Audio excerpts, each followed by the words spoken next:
Okay, we're back, and we are pleased to welcome our very first guest, the Flatliners. These guys, youngest ever signing to Fat Records, one of the only Canadian signings, constant touring, best dudes in the world. It's the Flatliners. Come on, guys. Hello. Thanks for having me. Hello. It's a pleasure. It's a pleasure to meet you for the first time. That was thanks to the house band. I know. Welcome, gentlemen. Thank you. Learn that tune just for us? Yeah. Yeah, impressive. That's the thing. And it sounded good, too. Yeah. That was like a week of practice. Thank you for being the very first guest on Talk Show Night at Juicebox Manor. Thank you for having us. Are you as excited as we are? I don't think so, but That's fair. I mean, no, we are. You don't have a television show, though. So Paul, that's the thing. Paul, would you like to answer I this used to have question? my own show. what was it Got called? canceled very early on. Before we had a title for it, it got canceled. It was not good at all. We'll hear that on the playback. Okay. One of the things that I've always been entertained by with you guys is that I imagine that if I had to be professionally in a band today, playing songs I wrote when I was 14, I would be in the worst fucking band on the planet. And somehow you're You'd not. think. All right. Yeah, no, you'll notice I was leading into a compliment. I think we have a clip of Sam's worst band. In Oh, yeah. Actually. Roll it. Yeah.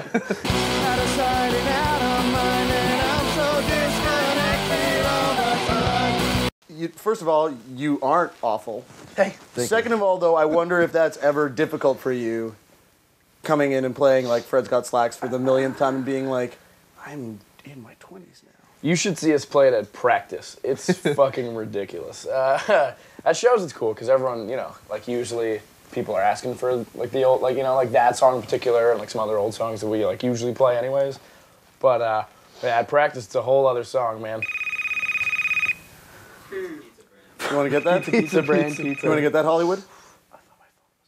Yeah, no, that's fine. No, see what's happening. What's going on? Amateur hour. It's from the Sniffs. Oh, no, they're a shitty band. Ignore it. Turning off. There we go. All right, so now we're back on track? Sweet. I imagine being in a band and constantly getting to tour with bands who are probably your idols has got to be kind of a constant trip. And I wonder at what point you're just like, whatever, going on tour with Less Than Jake and No Effects again. It's, I mean, like, I don't know, from my perspective at least, when we hear that we're going to do a tour with, like, a band like that, you get really stoked. And then you start, like, all the kind of, like, bureaucratic planning, all the preparation, and it kind of loses its luster. And then, but then you start the tour, and I don't know, like, at least for me, it's still, like, always an awesome time. And it is, like, a constant trip, you're right. It's, like, the best mind fuck ever. We really do see ourselves as, like, the luckiest, like, fucking kids we know. You know what I mean? Like, it's all you can really, like, I guess, yeah, just be thankful. I don't even know. That went nowhere. I'm a few deep. It was nice, though. Yeah. It made me feel good. I bet there's luckier kids than you, though. Yeah. Like ninja kids, probably. Ninja kids. Well, that's what we're working on, right? We're working on fucking, so. Yeah. Cancer patients that go into spontaneous remission. What? That's love song. No, that is. That's lucky. That's luckier than us. That is good. So they're luckier than you. Yeah, that's true. Yeah, that's fair. Do you look forward to the... It's funny. It seems like there's this well-worn adage that the only way you can make it if you're in a punk band is by touring constantly. And we're kind of in an age now where, like, at least even in my job, I get to interview a lot of bands that are like, we never toured. We put some songs up on MySpace, and now, like, we're famous. Well, man, like, some record labels are signing bands these days on, like, one of the criteria for to them being, like, like a marketable, like, viable band is their MySpace plays. Which means jack shit. It does. And like you said, like, there are these bands that just throw some songs on the internet and tour like a month of the year and make like probably bank like millions of dollars. You know what I mean? On like looking good and like, playing music that sounds like a lot of other bands. So Do you think you guys are really missing the gravy train there though? Like maybe I don't know, maybe you put some time into looking good. Like, If we did, sounding just a little more generic. Some dance breakdowns. see that? Yeah, we do need tips. That's what we need because we're just.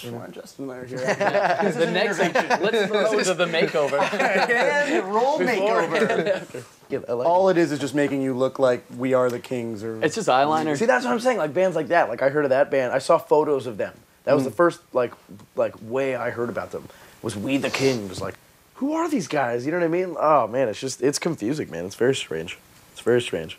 You sound old. I know. It's confusing. I fought in the war to keep people out of my face. But I mean, and then you see like friends bands and bands you really like, and they tour their asses off, and they write some of the best music in your own opinion, like in the last 5-10 years within the realms of punk rock music, and like, why can't those bands be the ones? You know, that would be huge. But I suppose it's kind of good that it's still the underdog feel, right? So. All right, well, gentlemen, we appreciate you coming and having some serious chats with us. We're going to have some fun with you in a couple of minutes. When we come back. Stay put. But right now, we're going to visit a little friend of ours named Dante Miyamoto, who gives advice to bands in a segment we like to call Dante... Fix my band. Right?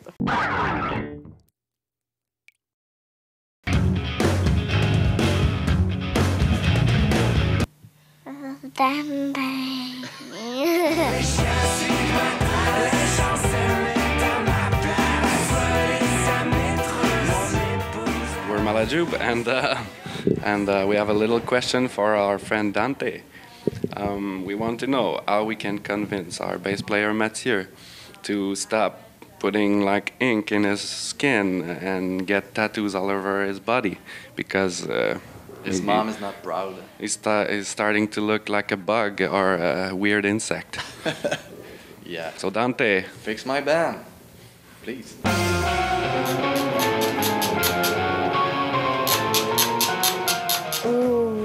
We can make to take off one of the tattoos and put it on somebody else. How would you take a tattoo off someone? Then maybe if you put it on your hand, then you put it on a towel to be safe. So what do you think a cool tattoo would be? Like this. That's a ghost. Yeah, which one of those guys do you think looks the most like a bug? This one. So what do you think about tattoos? How many are a good idea to get? 2.5, maybe 10.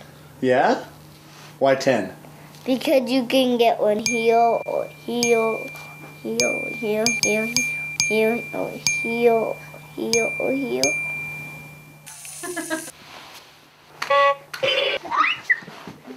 Maybe if they had 11 tattoos. That's way more than 10.